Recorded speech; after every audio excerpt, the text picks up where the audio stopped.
mean, I want you to lean into this because even in your book, Father Yourself First, you talk about this moment in your fatherhood journey of Yeah. staying at home, and your wife comes home and the house is not clean, and she's like, "Well, what you been doing all day?"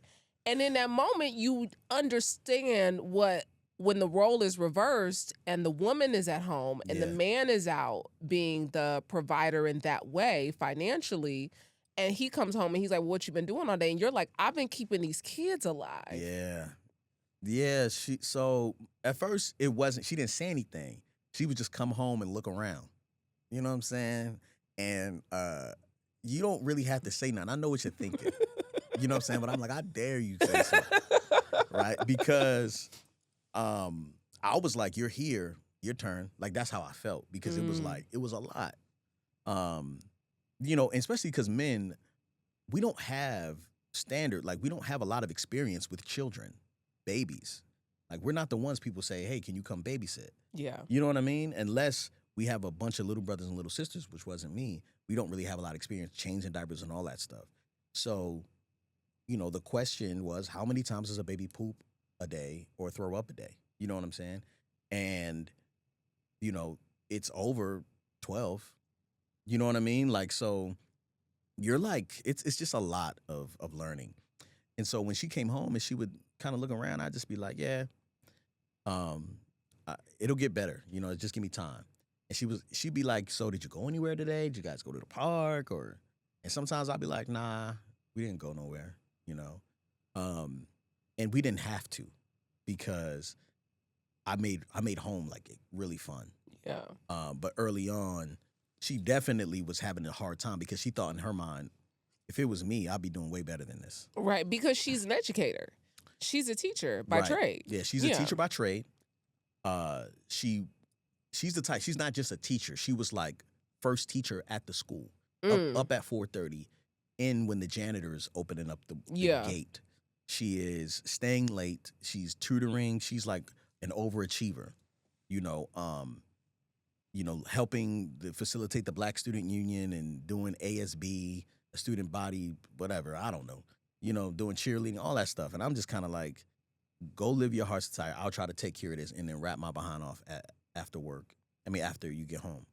And so it was a lot of judgment, you know what I'm saying? But I think what I didn't know God was preparing me for, and this is kind of Easter egg for the future, but he would be teaching me how to love her when she became a stay-at-home mom. Because later on, I could just look at her face and be like, you should take tomorrow off. It was an amount of despair in your face as a stay-at-home parent that a working parent doesn't recognize. I want you to speak to this because what advice would you give to, people who are stay-at-home for women that don't feel seen by their husbands as the stay-at-home parent? So I would say, that you have to do a role reversal. I think every man should spend a month at home alone with all the kids. I think every working parent should flip roles for a while, just so you can remember how hard the other person is working. Yeah. I think that does a value that does something for the family, that does something for the relationship, and it shows you how valuable that person is. I think you should communicate. It's hard to communicate that role because it's like, I just met a couple at the mall here, and they were like, people tried to explain to us what it was like having kids, but we would have never been prepared because there's certain things certain feelings you didn't even know you had, especially as a man. And so when everything you've done is not working and the child is still crying, you get hopeless, and I only could call out to God or help me figure out what's wrong with this baby. What does this cry mean? Yeah. And that comes with a lot of, like, some children are colicky and they, may have a fever, all this stuff.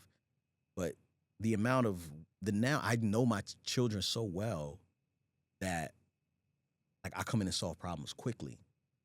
But when you're new, you just don't get it. So I think everybody should switch roles. I can't tell you what to say to him to get him to get it. You know, I think if he thinks he could do better, he should try.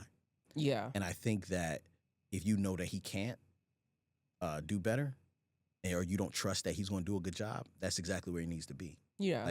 Like I had to fail in order to realize that I didn't know what I was talking about.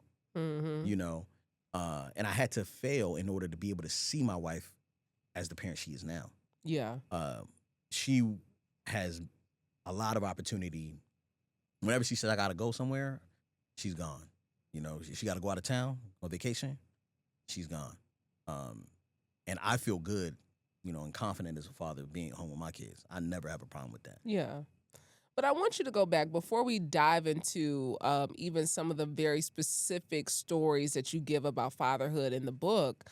I want you to lean into the economic power dynamics, because you spoke to it a little earlier. Like, you had some real insecurities about that in the beginning. Yeah, I was insecure. My wife did nothing to make me that way.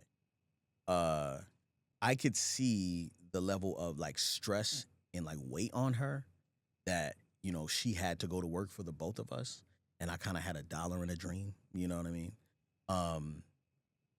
It was, you know, it was a sad season because I wanted to be successful. I wanted to make money.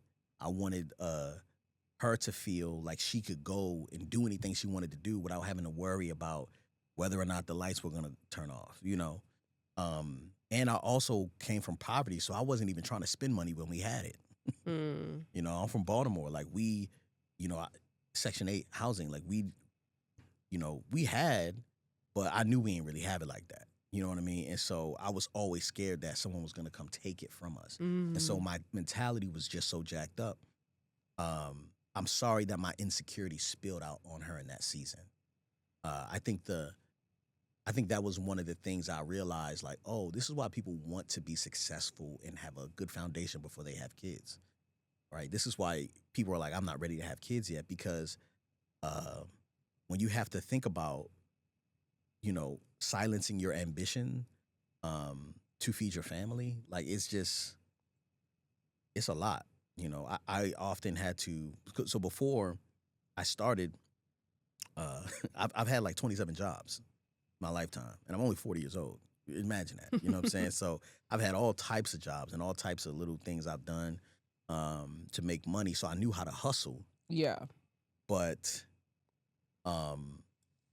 hustling and being a safe place for children is almost like kind of like an oxymoron. It's real hard to find that balance. If that blessed you, trust me, you've only scratched the surface. There's so much more wisdom, truth, and transformation waiting in the full conversation. Click the link in the caption below to watch the entire interview, and don't forget to like, comment, and subscribe so you never miss an episode of Vault Empowers Talks.